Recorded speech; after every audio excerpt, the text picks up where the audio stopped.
Hello friends, welcome to the channel. इस video में हम लोग डिजिटल इलेक्ट्रॉनिक्स का क्वेश्चन को देखेंगे जो एग्जाम पॉइंट ऑफ व्यू से बहुत ही इंपॉर्टेंट है। ये वीडियो उनके लिए इंपॉर्टेंट होगा जो नेट एग्जाम या फिर DSSB एग्जाम या फिर STET, UPPSC या फिर जितने भी स्टेट लेवल का एग्जाम होता है TGT PGT का खास करके उसके लिए बहुत ही इंपॉर्टेंट होगा। और जो वैकेंसी अभी आई हुई है राजस्थान टीचर का, उसके लिए भी कंप्यूटर टीचर के एग्जामिनेशन के लिए इसमें जो भी क्वेश्चन है वो बहुत ही इंपॉर्टेंट होगा। अगर आप कंप्यूटर टीचर का TGT या फिर PGT का तैयारी कर रहे हैं तो इस चैनल पे जुड़े रहें ताकि हम आपको हर एक मटेरियल प्रोवाइड कर सकें। यहाँ तक कि आपको क्वेश्चन का भी जो सीरीज़ है या फिर PDF है वो आपको डिस्क्रिप्शन में मिल जाएगा, और आने वाले जितने भी स्टडी मटेरियल भी है वो आपको वीडियो के माध्यम से प्रोवाइड किया जाएगा। यहाँ पर मैं इस वीडियो में 20 क्वेश्चन को डिटेल डिस्कशन करने वाला हूँ। यहाँ पे अधिकांश क्वेश्चन जो हैं सो न्यूमेरिकल हैं, तो आप इस वीडियो को पूरा देखिए ताकि आपको अच्छे से समझ में आए। तो चलिए हम लोग क्वेश्चन का डिस्कशन स्टार्ट करते हैं। यहाँ पे आप देखिए कि जितने भी क्वेश्चन है वो अधिकतर आपका न्यूमेरिकल है, और जो क्वेश्चन है डिजिटल इलेक्ट्रॉनिक्स में वो कंप्यूटर अर्थमेटिक से रिलेटेड और डिजिटल लॉजिक गेट से रिलेटेड है। तो आइए हम लोग सबसे पहला नंबर क्वेश्चन देखते हैं। यहाँ पे What is the octal equivalent of the hexadecimal number of 132A? 132A का ऑक्टल इक्विवेलेंट क्या होगा? यहाँ पर 132A जो है सो आपका हेक्साडेसिमल है, मतलब बेस इसका 16 है। इसे आपको ऑक्टल इक्विवेलेंट में चेंज करना है। तो ऑक्टल नंबर निकालने के लिए क्या किया जाता है कि आप यहाँ पे जो भी दिया गया नंबर है उसे आप सबसे पहले बाइनरी में कन्वर्ट कर लें, और बाइनरी में कन्वर्ट करने के बाद आप कॉम्बिनेशन के थ्रू आप इजीली निकाल सकते हैं। जैसे कि आप हेक्साडेसिमल में अगर आप उसका बेस का बीट देखें तो हेक्साडेसिमल में 4 बीट के कॉम्बिनेशन को लेकर के आपका हेक्साडेसिमल बनाया जाता है, जबकि ऑक्टा जो ऑक्टल नंबर होता है वो 3 बीट का कॉम्बिनेशन को बनाया जाता है। तो आप सबसे पहले 132A का आप सबसे पहले बाइनरी नंबर लिख लीजिए। आप बाइनरी नंबर लिखते समय आप ध्यान रखिएगा कि यहाँ पे हेक्साडेसिमल का लिख रहे हैं बाइनरी नंबर, यानी उसे 4 बीट के कॉम्बिनेशन में ही लिखिएगा। यानी 1 का अगर आप बाइनरी लिखते हैं तो इसे 4 बीट में लिखिएगा 0001। उसी तरह से 3 का जब लिखिएगा तो लिखिएगा आप 0011। उसी तरह से 2 का 0010। ए मतलब होता है 10 का हो जाएगा 1010। ओके, अब यहाँ पे क्या होगा कि जितने भी आपका यहाँ पे दिया गया है, आप लिख दिए हैं जो बाइनरी नंबर, इसका आप बाइनरी का 3 का कॉम्बिनेशन में आप ग्रुपिंग कीजिए। तो सबसे पहले हम इस नंबर को फिर से लिख लेते हैं 0001 0011 0010 1010। अब इसे राइट साइड की तरफ से आप ग्रुपिंग करना स्टार्ट कीजिए। किसमें कीजिएगा? ऑक्टल इक्विवेलेंट निकालने के लिए 3 का ग्रुपिंग कीजिएगा। तो 3 का ग्रुपिंग कीजिए। यहाँ पे 3 का ग्रुपिंग हो गया, यहाँ भी 3 का, इसका भी 3 का, इसका भी 3 का ग्रुपिंग, और इसका भी 3 का। अब यहाँ पे एक डिजिट बच गया, इसको आप नेग्लेक्ट कर दीजिए क्योंकि यह एक 0 डिजिट है, तो 0 का कोई वैल्यू नहीं होता है जब वो लेफ्ट साइड में होता है। ओके, अब यहाँ पे आप जिस तरह से इसको डेसिमल मान करके बाइनरी निकाले थे, उसी तरह से यहाँ पे बाइनरी मान करके आप तीनों का जो 3 डिजिट है तीनों को एक साथ लेकर के आपको चलना है, और तीनों को आपको क्या करना है, उसको डेसिमल नंबर में चेंज कर देना है। तो 010 यहाँ पे क्या है, 10 ही यहाँ पे है, यानी इसका डेसिमल नंबर में आप चेंज कीजिएगा तो 2 हो जाएगा। इसका आप डेसिमल नंबर चेंज कीजिएगा तो क्या हो जाएगा 5। यहाँ पे आपका 4 हो जाएगा, यहाँ पे 1 हो जाएगा, यहाँ पे 1 हो जाएगा, यानी आपका आंसर क्या आ गया 11452। ये आपका ऑक्टल नंबर में रिप्रेजेंटेशन आ चुका है। अब देखिए आपका ऑप्शन नंबर कौन मैच कर रहा है, देखिए यहाँ पे ऑप्शन नंबर C है। तो इस तरह से इसका आंसर आ गया। तो मैं आपको बता दूं कि जो मेरा प्लेलिस्ट बना हुआ है अर्थमेटिक कंप्यूटर अर्थमेटिक से एक, तो उसमें सारा जितने भी कन्वर्जन है वो बताया गया है, आप उसे जा करके आप चेक कर सकते हैं। वहाँ पे ट्रिक भी बताया गया है, और जो ट्रेडिशनल मेथड है, जनरल मेथड है, वो भी आपको वहाँ पे बता दिया गया है। तो अब चलिए नेक्स्ट नंबर क्वेश्चन की ओर बढ़ते हैं। क्वेश्चन नंबर 2 है, इसमें बोल रहा है बाइनरी इक्विवेलेंट ऑफ CA5। यहाँ पे हेक्साडेसिमल नंबर दे दिया है, इसको बाइनरी इक्विवेलेंट चेंज करना है। तो आप यहाँ पे देख चुके हैं कि किस तरह से बाइनरी, इसलिए यहाँ पे और दिक्कत नहीं, इसमें और इजी हो गया क्योंकि हमें यही स्टेप तक काम करना है। यहाँ पे क्वेश्चन में है CA5। अब देखिए कि C का जो वैल्यू होता है हेक्साडेसिमल में वो क्या होता है। हेक्साडेसिमल में C का वैल्यू 12 होता है, A का वैल्यू 10 होता है, और 5 यहाँ पे 5 हो गया। अब इसका आप डायरेक्ट बाइनरी लिखिए, लेकिन बाइनरी लिखते समय क्या कीजिएगा, आप 4 बिट का कॉम्बिनेशन यूज़ कीजिएगा, तभी आपका डायरेक्ट बाइनरी इक्विवेलेंट निकल पाएगा। तो यहाँ पे देखिए 12 का बाइनरी इक्विवेलेंट डायरेक्ट लिखिएगा तो क्या हो जाएगा 1100, आप निकाल करके देख लीजिएगा। उसी तरह से जो 10 है उसको आप जब चेंज कीजिएगा तो 1010, 5 का चेंज कीजिएगा तो 101, और इसमें 4 बिट लगाना है तो इसके आगे एक 0। अब 4 बिट का कॉम्बिनेशन में हो गया, इसको आप साथ में एक साथ आप जब लिख दीजिएगा तो यही आपका क्या बन जाएगा, आपका बाइनरी इक्विवेलेंट बन जाएगा। यहाँ पे आप मैच करके देख लीजिए कौन सा ऑप्शन है, तो 1100, देखिए ऑप्शन नंबर ए यहाँ पे मैच कर जा रहा है, यानी इसका आंसर ऑप्शन नंबर ए हो जाएगा। तो आप देख रहे हैं कि कितना इजीली आप फाइंड कर पा रहे हैं। एक ट्रिक है, ट्रिक बहुत सारा मैंने बताया है, तो उसे वीडियो में जा करके आप चेक कर लीजिए। अब क्वेश्चन नंबर है 3 में बोल रहा है in which of the following computer code character are represent by 8 bit. बोल रहा है कि कौन सा कंप्यूटर कोड के माध्यम से 8 बिट रिप्रेजेंटेशन कैरेक्टर यूज किया जाता है। तो यहाँ पे देखिए कि ASCII कोड है, सो 7 बिट रिप्रेजेंटेशन यूज करता है, 7 bit representation ASCII code use करता है। EBCD जो है सो आपका 8 बिट कॉम्बिनेशन जो रिप्रेजेंटेशन है वो यूज करता है, इसलिए इसका आंसर क्या हो जाएगा, ऑप्शन नंबर बी। यहाँ पे BCD को भी आप जान लीजिए कि जो BCD है सो 4 बिट रिप्रेजेंटेशन यूज करता है। तो यहाँ पे पूछा जा रहा था 8 बिट रिप्रेजेंटेशन, इसलिए इसका ऑप्शन नंबर बी हो जाएगा आंसर। नेक्स्ट क्वेश्चन है question number 4, which of the following is not a combinational circuit. इसमें से कौन सा कॉम्बिनेशनल सर्किट नहीं है। सर्किट दो टाइप के होते हैं, एक कॉम्बिनेशनल सर्किट होता है, एक सीक्वेंशियल सर्किट होता है। तो उसमें आप डिफरेंट का कॉम्बिनेशनल सर्किट भी पढ़ते हैं और डिफरेंट टाइप का सीक्वेंशियल सर्किट भी पढ़ते हैं। तो इसमें से पूछ रहा है कि कौन सा कॉम्बिनेशनल सर्किट नहीं है। यहाँ पे आप देखिए मल्टीप्लेक्सर है सो आपका कॉम्बिनेशनल सर्किट है, एडर भी जो है सो कॉम्बिनेशनल सर्किट है, और सब्ट्रैक्टर भी है सो कॉम्बिनेशनल सर्किट है। जो काउंटर है, काउंटर होता है, रजिस्टर होता है, या फिर फ्लिप फ्लॉप जो होता है वो आपका सीक्वेंशियल सर्किट में आता है, इसलिए इसका ऑप्शन नंबर डी हो जाएगा। नेक्स्ट क्वेश्चन नंबर 5 है, इसमें बोल रहा है which of the following code is known as 8421 code. इसमें से 8421 कोड के नाम से किसे जाना जाता है। BCD कोड है, इसे आप 8421 कोड के नाम से जानते हैं। इसे 4 बिट रिप्रेजेंटेशन भी कहा जाता है, या फिर इसे 8421 कोड के नाम से भी जाना जाता है, इसलिए इसका ऑप्शन नंबर डी हो जाएगा आंसर। नेक्स्ट क्वेश्चन नंबर 6 है, which Boolean law is represented A + A = A। यहाँ पे बोल रहा है कि A + A = A जो रिप्रेजेंटेशन है इसमें से कौन सा बुलियन लॉ है, एसोसिएटिव लॉ है, या फिर आइडेम्पोटेंट है, कम्यूटेटिव है, या फिर डोमिनेंट लॉ है। तो इसमें से जो आइडेम्पोटेंट है इसी को ये फॉलो करता है, यानी A + A = A होता है और A.A = A होता है। ये आपका किस में होता है, आइडेम्पोटेंट लॉ में। आइडेम्पोटेंट लॉ यही बताता है। नेक्स्ट क्वेश्चन नंबर 7 है, इसमें बोल रहा है how many gates would be required to implement the following boolean expression after simplification। अगर आप इसको सिंप्लीफाई कीजिएगा तो इसको क्रिएट करने के लिए आपको कितना गेट का ज़रूरत पड़ेगा। तो आइए हम लोग इसको सॉल्व करते हैं। जैसे यहाँ पे सबसे पहले आप देखिए कि कितना इनपुट है, तो यहाँ पे देखिए कि इनपुट यहाँ पे 3 है, x है, y है और z है, और यहाँ पे जो z है सो इस तरह से डिस्ट्रीब्यूटेड है, यानी यहाँ पे जो x और z है और यहाँ पे y और z है, इस दोनों में आप देखिए तो यहाँ पे कौन सा गेट लगा हुआ है, तो यहाँ पे एंड गेट लगा हुआ है, और जो इस दोनों के बीच में जो लगा हुआ है सो और गेट। यानी आप जानते हैं कि जो एंड गेट होता है वो डॉट ऑपरेटर होता है, वो डॉट ऑपरेटर से उसे यूज़ किया जाता है, और जो और गेट होता है उसमें प्लस ऑपरेटर को यूज़ किया जाता है। तो आइए हम लोग सबसे पहले इसमें एंड गेट बनाते हैं। एंड गेट बनाते हैं जिसमें एक इनपुट देंगे x का और एक इनपुट देंगे जो दोनों में है उसके, यानी z को। तो z को इनपुट दे दिए और x को इनपुट दे दिए एंड में। उसी तरह से एक y को इनपुट देंगे और यहीं से एक लेकर के कहाँ दे देंगे, एंड में। ठीक है, तो यहाँ पे दो मेरा एंड ऑपरेटर, यहाँ पे एंड गेट बन गया। उसके बाद जो ये दोनों का जो आउटपुट निकलेगा उसे हम लोग को कहाँ दे देना है, और गेट में। यानी इसका जब आउटपुट निकालेंगे तो क्या होएगा, एक्स जेड और जेड वाई, यानी वाई जेड। इसके बाद यहाँ पे किस में जाएगा आउटपुट, सॉरी इनपुट, तो और गेट में जाएगा। तो और गेट कुछ इस तरह से बनता है।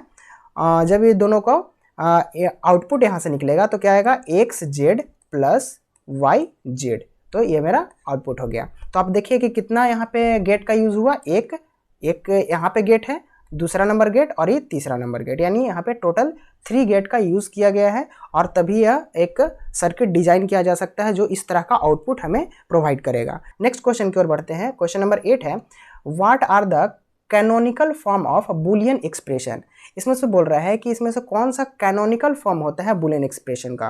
तो यहाँ पे SOM और जो SPOM है, ये जो दोनों है सो कैनोनिकल फॉर्म होता है बुलियन एक्सप्रेशन का। इसे हम दूसरे टर्म में SOP भी बोलते हैं और POS भी बोलते हैं, जिसका जो वैल्यू होता है वो SOM का वैल्यू 1 होता है और POM का वैल्यू 0 होता है। आप इसे याद रखिएगा क्योंकि कभी कभी पूछ लेता है कि इसका वैल्यू क्या होता है, अगर हम उसे सिंप्लीफाई करेंगे तो क्या होता है वैल्यू। तो इस तरह से आपको वैल्यू याद रखना होगा। नेक्स्ट क्वेश्चन है question number 9, which of the following is the universal logic gate. ये हमेशा एग्जाम में पूछे ही जाते हैं कि यूनिवर्सल गेट किसे बोला जाता है। तो इसमें नैंड गेट और नॉर गेट, यानी नैंड गेट और नॉर गेट को ही यूनिवर्सल गेट बोला जाता है, यानी ऑप्शन नंबर यहाँ पे सी आंसर हो गया।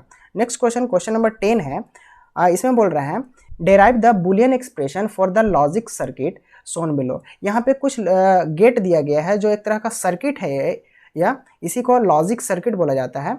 तो इसमें देखिए कि टोटल 5 इनपुट हैं और इसके द्वारा हमें आउटपुट यहाँ पे बताना है कि इसका आउटपुट क्या होगा। तो हम बारी बारी से स्टार्ट करते हैं शुरू से कि इसका आउटपुट क्या होगा, उसके बाद फिर उस आउटपुट को दूसरे इनपुट में दे करके फिर हम नेक्स्ट अनदर आउटपुट निकालेंगे और फिर जब फाइनली हमें आउटपुट निकलेगा उसके बाद हम क्वेश्चन में मैच करेंगे। तो ये हम लोग इसको सॉल्व करते हैं। A प्लस यहाँ पे और गेट है यानी A प्लस B बन जाएगा।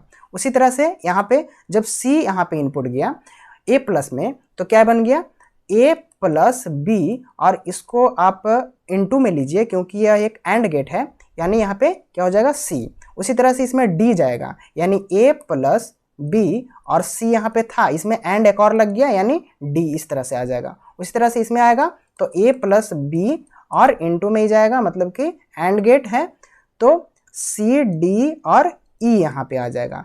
तो आप इसे मैच कर लीजिएगा कौन सा आंसर है। यानी यहाँ पे आप देखिए कि इसी को C को आप इस तरफ भी लिख सकते हैं, आप कहीं भी लिख सकते हैं, यानी वो सिर्फ इनटू में मल्टीप्लाई में होना चाहिए, तो उससे कोई फ़र्क नहीं पड़ता है। यानी इस तरह से ऑप्शन में दिया गया है, यानी ऑप्शन नंबर A आपका आंसर हो गया। तो इस तरह से लॉजिक सर्किट दे दिया जाता है और इसका आउटपुट पूछ लिया जाता है। तो इसलिए आप कोशिश कीजिए कि ज़्यादा से ज़्यादा जो लॉजिक गेट है लॉजिक सर्किट है उसका आप आउटपुट निकालने का कोशिश कीजिए और उसे उस तरह का क्वेश्चन को सॉल्व कीजिए। नेक्स्ट क्वेश्चन नंबर 11 है, इसमें बोल रहा है applying De Morgan's theorem to the expression. इसमें डी मॉर्गन्स थ्योरम को यूज़ करना है, अप्लाई करना है और हमें इसका आउटपुट निकालना है कि फाइनली इसका एक्सप्रेशन का आउटपुट क्या आएगा, यानी इसका इवेल्युएट करके क्या आंसर आएगा। तो यहाँ पे सबसे पहले लिख लेते हैं question x plus Y bracket में लिखा हुआ है, उस पर बार लगा हुआ है, प्लस z और z पे भी बार है, उसके बाद पूरे पे एक बार है। तो आप देखिए कि जब हम बार को इम्प्लीमेंट करते हैं तो बार क्या करता है कि कॉम्प्लीमेंट रिजल्ट हमें देता है, यानी कॉम्प्लीमेंट मतलब बार होता है, ठीक है। तो उसी तरह से यहाँ पे आप सॉल्व कीजिए इसे।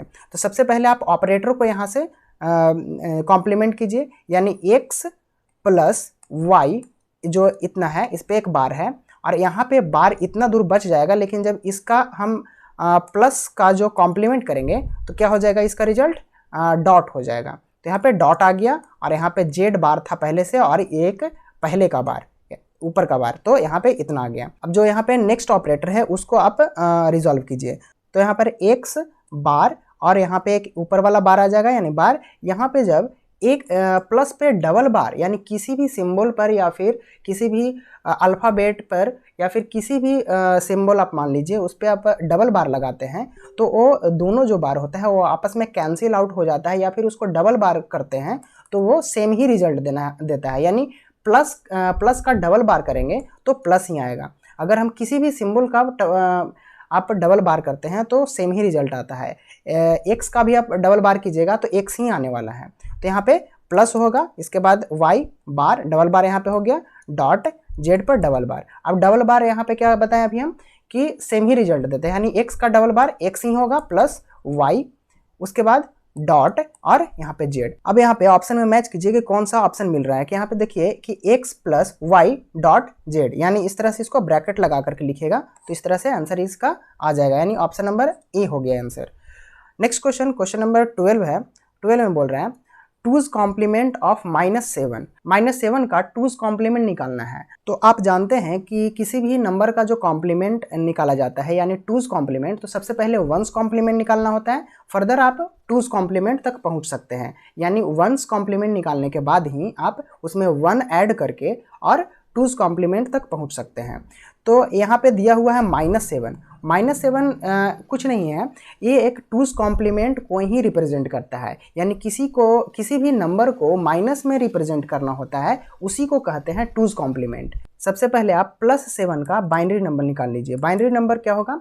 111। यहाँ पे 7 का बाइनरी नंबर आ गया। अब इस बाइनरी नंबर का आप क्या कीजिए, वंस कॉम्प्लीमेंट निकालिए। वंस कॉम्प्लीमेंट निकालने से पहले आपको बता दें, जो रिप्रेजेंटेशन है जिसमें माइनस को 1 से दिखाया जाता है और जो प्लस है उसे 0 से दिखाया जाता है। तो यहाँ पे आप +7 निकाल रहे हैं तो इसके आगे आप 0 लगा लीजिए ताकि पता चले कि ये जो नंबर है जो सो +7 है। तो यहाँ पे 0 1 1 1 इस तरह से आ गया नंबर। अब इसका आप वंस कॉम्प्लीमेंट निकालिएगा तो क्या होता है, वंस कॉम्प्लीमेंट जस्ट इसका अपोजिट होता है। यानी वंस कॉम्प्लीमेंट इसका क्या आ जाएगा, 1 0 0 0।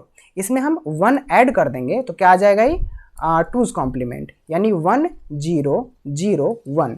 तो इतना आंसर आ गया। इसमें आपका जो 1 है सो माइनस को रिप्रेजेंट कर रहा है, यानी जो -7 का जो वैल्यू आएगा बाइनरी में वो 1 0 0 1 होगा। तो आप ऑप्शन में देख लीजिए किस तरह से कौन सा आंसर है, ऑप्शन नंबर सी आंसर हो गया। अब क्वेश्चन नंबर 13 है, the expression of NAND gate is. NAND gate का एक्सप्रेशन क्या होता है? तो सबसे पहले आपको एंड गेट का एक्सप्रेशन आना चाहिए और उसी को कॉम्प्लीमेंट यानी नॉट गेट लगा देंगे उसमें, तो क्या हो जाएगा, नैंड गेट हो जाएगा। तो एंड गेट का क्या होता है, A डॉट B होता है और इसी पे आप नॉट मतलब कि उस पर बार यानी कॉम्प्लीमेंट लगा दीजिएगा तो वो नैंड गेट बन जाएगा। इसमें से आप मैच कीजिए कौन सा आंसर है, तो ऑप्शन नंबर यहाँ पे मिलेगा सी। यहाँ पर ऑप्शन में देख लीजिए कि ये आपका जो A डॉट B है ये आपका एंड गेट है और A bar B plus A B बार ये जो है सो एक्सॉर गेट है और A प्लस B इतना और होता है और उसमें बार लग गया, मतलब क्या बन गया, ये नॉर गेट। नेक्स्ट क्वेश्चन है मेरा 14 नंबर। इसमें पूछ रहा है the truth table shown below represents a. इसमें से ट्रूथ टेबल दिया गया है इसमें जिसमें 3 इनपुट वैल्यू है और एक आउटपुट वैल्यू है, जिसे हमको आइडेंटिफाई करना है कि इसमें से कौन सा गेट को रिप्रेजेंट कर रहा है। तो आप यहाँ पे देखिए कि किस तरह से वैल्यू आ रहा है, यानी आउटपुट में वैल्यू किस तरह से आ रहा है। यहाँ पे आप देखिए कि यहाँ पे सारा जो सिग्नल है तीनों सिग्नल ऑफ है यानी 0 है तो 1 आ रहा है। इसमें एक सिग्नल ऑफ है तो 1 आ रहा है, लेकिन 0 कब आ रहा है, जब सारा सिग्नल ऑन है तो ये क्या आ रहा है, 0 आ रहा है। बाकी एक भी ऑफ है तो आपका ऑन आ रहा है सिग्नल। तो इस कहाँ पे आता है, ये आपका नैंड गेट में आता है। NAND gate NAND NAND gate में ही आता है आपका आउटपुट। तो आप ऑप्शन में देखिए कि यहाँ पे ऑप्शन नंबर सी है 3 इनपुट नैंड गेट, इस तरह से ऑप्शन हो जाएगा।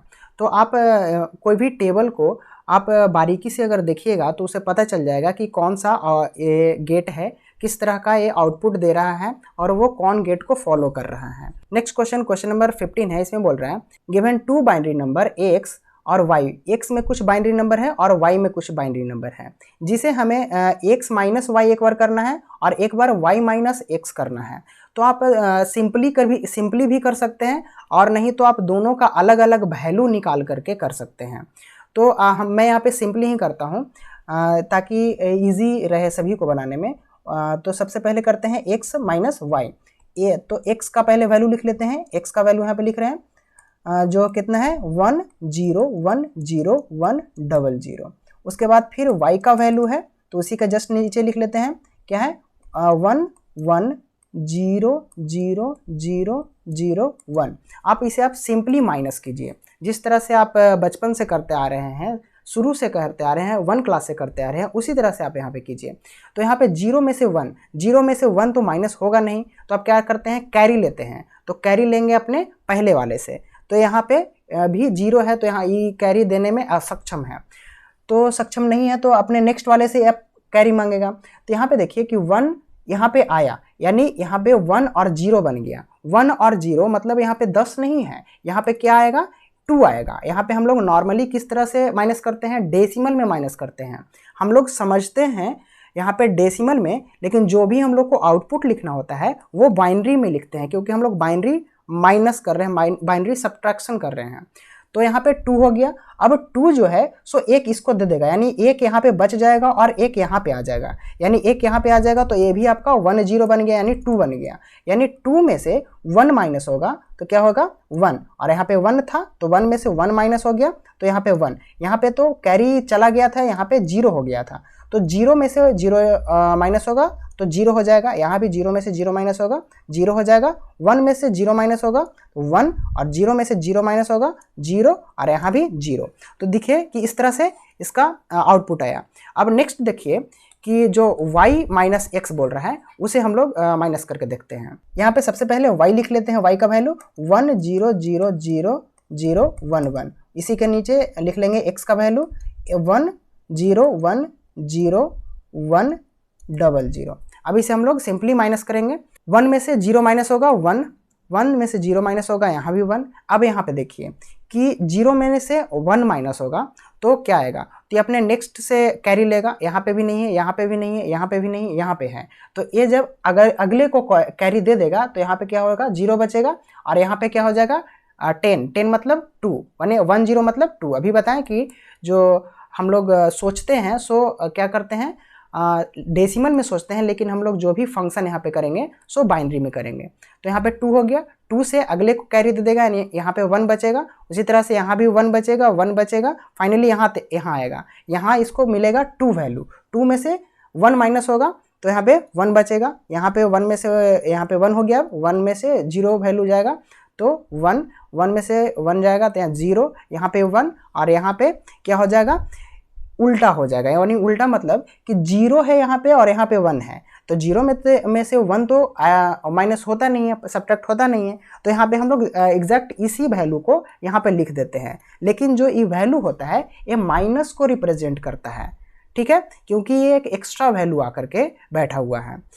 तो यहाँ पे जब भी इसको हम लिखेंगे तो ब्रैकेट में इसके आगे माइनस लगा करके लिखेंगे। तो आप मैच कीजिए आप ऑप्शन से कि कौन सा वैल्यू आ रहा है। यहाँ पे देखिए कि ऑप्शन नंबर बी में 0 0 1 0 0, सॉरी मैंने यहाँ पे गलत कर दिया है, 1 में से 1 माइनस जाएगा तो यहाँ पे क्या होगा, 0 होगा, ठीक है। यानी ऑप्शन नंबर बी आएगा 0 0 1 0 0 0 1, और यहाँ पे अब देखिए कि माइनस में साइन लगा हुआ है, यानी 1 1 0 1 1 0, और 4 टाइम 1 है, 4 टाइम यहाँ भी 1 है, यानी ऑप्शन नंबर बी यहाँ पे करेक्ट हो गया। तो इस तरह से सिंपली आप ध्यान रख करके आप माइनस कीजिएगा इसको, आपका एग्जैक्ट आंसर आ जाएगा। और नहीं तो अगर आप दूसरे मेथड से भी निकाल सकते हैं। सबसे पहले आप इसको डेसिमल में चेंज कर लीजिए दोनों को, और डेसिमल में सिंपली आप जैसे कि मान लीजिए डेसिमल में चेंज किए तो 17 आया, मान लीजिए इसको 15 आया, तो दोनों को आप माइनस कर लीजिए, यहाँ पे 2 आएगा, और 2 को आप फर्दर आप किस में चेंज कर लीजिए, बाइनरी में, यानी 1 0। ये आपका इस तरह से आंसर आ जाता है।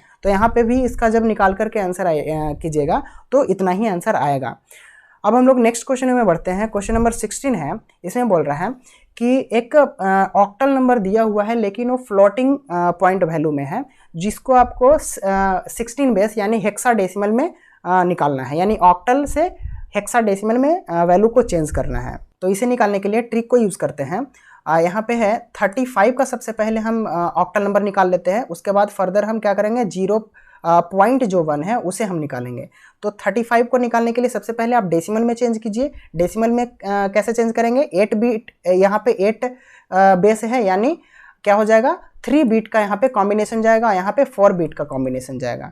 तो यहाँ पे जब हम लोग लिखेंगे तो 3 बीट के कॉम्बिनेशन में लिखेंगे, और जब यहाँ पे हम लोग फाइंड करेंगे वैल्यू तो 4 बीट के कॉम्बिनेशन में लिखेंगे। तो आइए उसी तरह से करते हैं। क्या होगा, जब यहाँ पे चेंज करेंगे तो क्या होगा, यहाँ पे कि 3 का वैल्यू क्या होता है 1 1, और 5 का वैल्यू होता है 1 0 1, ठीक है। तो यहाँ पे 3 बिट में तो हो गया, यहाँ पे 3 बिट बनाने के लिए यहाँ पे 0 लगाना पड़ेगा। अब इसके बाद हमें इसे अब 16 में यानी हेक्साडेसिमल में निकालना है। तो क्या करेंगे, अब एक साथ लिख करके और 4 बिट का कॉम्बिनेशन करेंगे, यानी 0 1 1 1 0 1। अब इसे हम 4 बिट का कॉम्बिनेशन करते हैं राइट साइड से, इतना हो गया 4 बिट, उसके बाद इतना हो गया 4 बिट। इसे 4 बिट बनाने के लिए 0 लगा दीजिए, फर्क नहीं पड़ता है। अब आप इसे सिंपली आप डेसिमल में चेंज कर लीजिए, कितना हो जाएगा, यहाँ पे आप चेंज कीजिएगा तो आपका 13 वैल्यू आएगा और यहाँ पे 1, यानी 1 और 13 के लिए हेक्साडेसिमल में क्या लिखते हैं, D, यानी 1D यहाँ पे हो जाएगा। आप इससे भी देख करके आप आंसर मार सकते हैं, क्योंकि 1D यहाँ पे ऑप्शन में और किसी का नहीं है, B है, लेकिन हम लोग को और यहाँ पे सीखना है तो 0.1 का भी निकाल करके देख लेते हैं। अब हम लोग निकालते हैं फ्लोटिंग पॉइंट वैल्यू का हेक्साडेसिमल नंबर। यहाँ पे 0.1 है, 0.1 को हम हेक्साडेसिमल में निकालेंगे तो इसको सबसे पहले हमें डेसिमल में चेंज करना पड़ेगा और डेसिमल से हम हेक्साडेसिमल में जाएंगे, तभी हमें आसानी से आ पाएगा। तो आप इसे जब हेक्साडेसिमल में चेंज कीजिएगा तो सबसे पहले ऑक्टल में चेंज करते हैं, तो 1 इंटू 1/8 इसको आप लिखिएगा तो कितना हो जाएगा, आप पॉइंट में वैल्यू निकालिएगा तो 0.125 ये आपका आ गया ऑक्टल नंबर में। ऑक्टल नंबर सबसे पहले निकाल दी, उसके बाद हेक्साडेसिमल निकालेंगे। तो हेक्साडेसिमल 0.125 को एक आपका ये यहाँ पे डेसिमल नंबर है, ये डेसिमल नंबर है, इसे आपको हेक्साडेसिमल में निकालना है।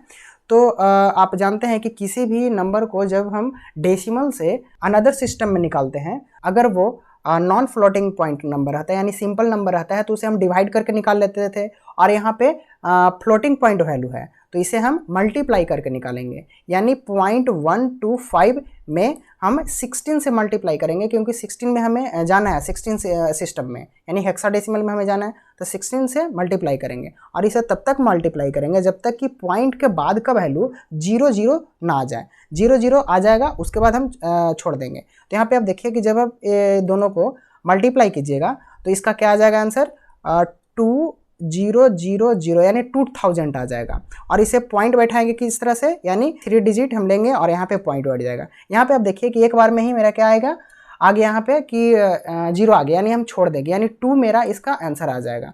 इसलिए 1D.2 यहाँ से ये 2 आ जाएगा, तो इतना मेरा ये आंसर आ गया। आप यहाँ पर अगर नहीं समझ पाए हैं, थोड़ा आपको दिक्कत हुआ होगा, तो आप जा कर के मेरे जो डिस्क्रिप्शन में भी इसका हम लिंक दे रहे हैं, या नहीं तो आप अर्थमेटिक कंप्यूटर करके एक प्लेलिस्ट बना हुआ है, उसमें आप जा कर के चेक कर लीजिए वीडियो, उसमें बहुत अच्छा से बताया गया है। नेक्स्ट क्वेश्चन है क्वेश्चन नंबर 17। इसमें बोल रहा है बाइनरी इक्विवेलेंट ऑफ 63.25, यानी 63.25 एक डेसिमल नंबर है, इसे आपको बाइनरी इक्विवेलेंट में निकालना है। तो सिंपली आप क्या कीजिए, सबसे पहले आप जो 63 है इसे आप बाइनरी में कन्वर्ट कर लीजिए और फिर उसके बाद फिर 0.25 को अलग से बाइनरी में कन्वर्ट कीजिए। तो यहाँ पर हम 63 के लिए ट्रिक को यूज़ करते हैं। जैसे 63 का हाफ करेंगे तो कितना आ जाएगा, 31 का हाफ करेंगे 15 का हाफ करेंगे 7 का हाफ करेंगे 3 और 3 का हाफ करेंगे 1। अब जो ऑड नंबर है उसके लिए 1 और इवन नंबर है उसके लिए 0 लिखाता है, लेकिन यहाँ पे तो सब ऑड नंबर है इसलिए सब के लिए 1 हो जाएगा, यानी 1 1 1 1 1 1, यानी जिसमें सब में 1 है कितना, 1 2 3 4 5 6 1 चाहिए, यानी 3 और 3। अभी आपको पॉइंट वाला वैल्यू निकालना है, यानी 0.25 का वैल्यू निकालना है। इसको आपको डेसिमल वैल्यू से बाइनरी में निकालना है, यानी बाइनरी में हम निकालेंगे, यानी 2 से मल्टीप्लाई करेंगे और 2 से जब तक मल्टीप्लाई करेंगे तब तक जब तक यहाँ पे पॉइंट के बाद का वैल्यू 0 ना आ जाए। तो यहाँ पे करते हैं तो आएगा 0 पॉइंट यानी 0.50। तो अभी तो आया नहीं, यानी इसके पहले तो अभी भी 0 है, तो 0 को आप साइड में लिख लीजिए।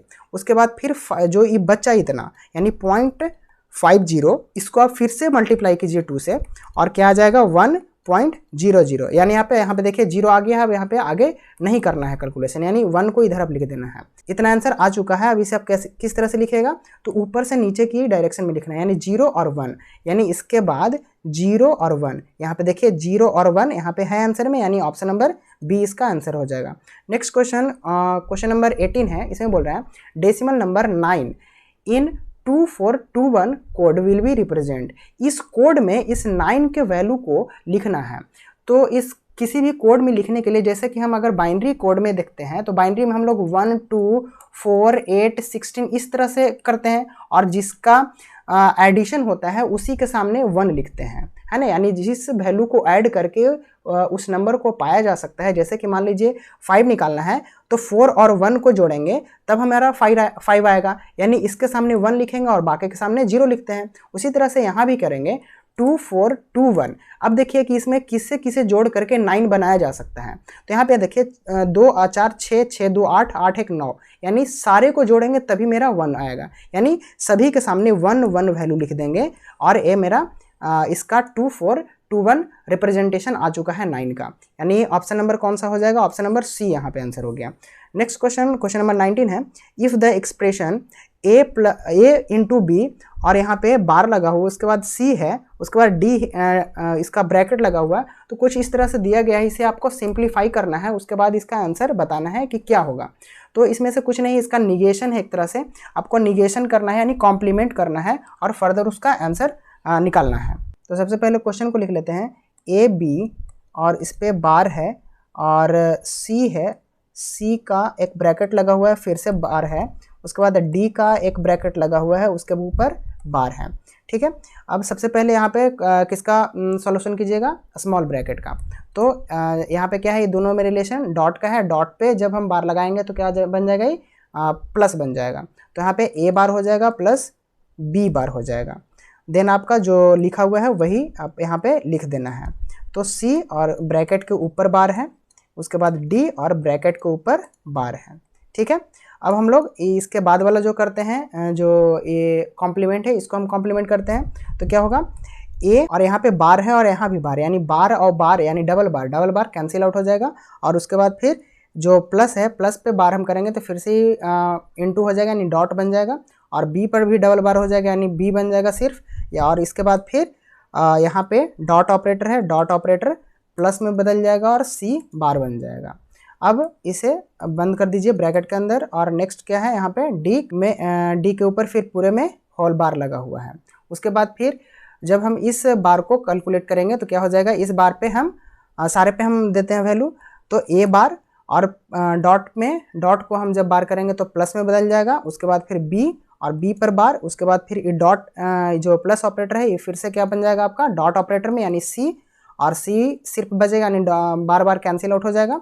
देन आपका जो नेक्स्ट है वो प्लस हो जाएगा, यानी यहाँ पे डॉट था ऑपरेटर है, यहाँ भी प्लस हो गया, उसके बाद डी पे बार, यानी इस तरह से आंसर आपका आ जाएगा। आप यहाँ पे मैच कर लीजिए कौन सा आपका आंसर आ रहा है। यहाँ पे ऑप्शन नंबर ए जो है सो मैच कर रहा है, ए बार प्लस बी बार और into C plus D bar, ये आपका आंसर आ गया। नेक्स्ट क्वेश्चन नंबर 20 है, इसमें बोल रहा है इफ़ टू वैल्यू, यहाँ पे दो वैल्यू को जोड़ करके 40 लाया जा रहा है आंसर, यानी 24 + 17 40 इज ट्रू, यह एक ट्रू वैल्यू है। लेकिन आप ये दोनों को जोड़िएगा तो 40 आएगा नहीं, लेकिन ये किस रिप्रेजेंटेशन के थ्रू आ सकता है ये आपसे पूछा जा रहा है, यानी इसका बेस कितना होना चाहिए ताकि इसका जब हम सम करें प्लस करें तो इसका जो वैल्यू है आउटपुट है 40 आना चाहिए। तो इसे निकालने के लिए एक फार्मूला है, जो फार्मूला है वो बेस सिस्टम पे आधारित है। तो यहाँ पे 24 + 17 = 40 है। यहाँ पर आपको बेस सिस्टम का जो फार्मूला है उसको यूज़ करने के लिए इसका जो बेस होता है, इसका बेस यहाँ पे देखिए 10s है, यहाँ भी 10s है, यहाँ भी 10s है। तो इसी में हम लोग को b एज्यूम करके इसमें मल्टीप्लाई करके और ऐड कर देना है। जैसे कि किस तरह से करना है, यहाँ पे 2 के साथ b लगाने देना है और प्लस 4 जो 4 लिखा हुआ है उसको यहाँ पे ऐड कर देना है। नेक्स्ट जो फिर प्लस ऑपरेटर यहाँ पे लिखा हुआ है, उसके बाद 1b + 7, उसके बाद फिर जो नेक्स्ट है 4b + 0। अब इसे आप सिंपली जो सिंप्लीफिकेशन होता है उसी रूल से आप इसे रिजॉल्व कर दीजिए, यानी सॉल्व कर दीजिए। तो इसमें क्या हो जाएगा, 2b और 1b क्या हो जाएगा 3b = 4 और 7 क्या हो जाएगा 11, सॉरी प्लस यहाँ पे 11 हो जाएगा = यहाँ पे 4b बचेगा। यानी अब इस तरफ ही जाएगा, यानी माइनस हो जाएगा, माइनस में क्या हो जाएगा b, सिर्फ b बचेगा, यानी 1b बचेगा। 1b = यहाँ पे क्या होगा 11। तो इस तरह से जो b का वैल्यू है वो 11 आ गया। तो इसका जो बेस है सो 11 से 11 को यूज़ करके ही हम इस दोनों का सम को 40 ला सकते हैं, यानी ऑप्शन नंबर इसका आंसर क्या हो गया सी। तो ये 20 क्वेश्चन आपका इंपॉर्टेंट क्वेश्चन है, जिससे आपका हमेशा एग्जाम में क्वेश्चन पूछा ही जाता है इस तरह का। तो इसे आप प्रैक्टिस कीजिए, और अगर आपको यह वीडियो अच्छा लगा है तो आप इसे ज़रूर आप लाइक कीजिए और शेयर भी कीजिए अपने दोस्तों को। अगर आप चैनल पर नए हैं तो आप सब्सक्राइब भी कर लीजिए, ताकि आपको हर एक मटेरियल और जितने भी आने वाले वीडियो है उसका अपडेट मिलता रहे। अगर आपको इसी तरह का क्वेश्चन का वीडियो चाहिए तो आप कमेंट कीजिए, मैं ज़रूर लाने की कोशिश करूँगा। इस वीडियो में इतना ही, तब तक के लिए धन्यवाद, बाय।